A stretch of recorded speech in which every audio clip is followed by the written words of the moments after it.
Mohawk's accessible learning services provide assistance to students who cope with mental or physical disabilities. Sarah Moore, a small business and entrepreneurship grad, is just one of the many students who use these services to cope with her mental illness. The skills she acquired then helped her to build a floral company that supports mental wellness called Crazy Daisy. I always was working with flowers, and I was always having some issues of my own due to my mental illness. And I found out about a series of companies in Toronto called Alternative Businesses, and they are all run and driven by people with serious mental illness that were told not to work. And they also all have a little bit of a cheeky name that's a play on the Mad Pride movement.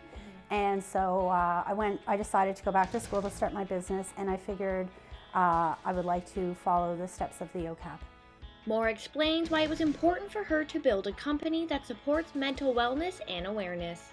Originally, it wasn't as important to me as it is now. I knew I needed to create a supportive place of employment for myself, but I originally didn't even give any thought to teaching other organizations how to create a supportive employment for people with mental illness.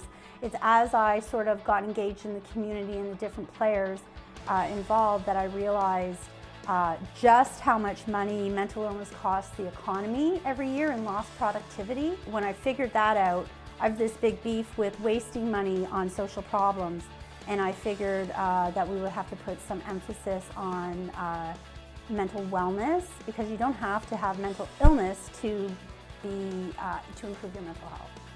Although there are not many employees at Crazy Daisy, Moore says that a company that supports mental health essentially enables a person with a mental illness maintain a job. Moore's dedication to her company and mental health awareness and support has not gone unnoticed. She is a recipient of a Mohawk Alumni Award of Distinction and a Premier's Award. What it's really meant to me in the end is it's sort of like giving Crazy Daisy a megaphone, whereas before I may have just been this crazy girl with a wild idea. Now the Premier of Ontario says, that's not just a crazy idea, that's a really good idea, and we need more social enterprises. So it's been a bit of a megaphone for me to spread my message. Although Moore feels more progress will always be needed to spread the message of mental wellness, she says she is up for the challenge. It's extremely empowering and incredibly emotional.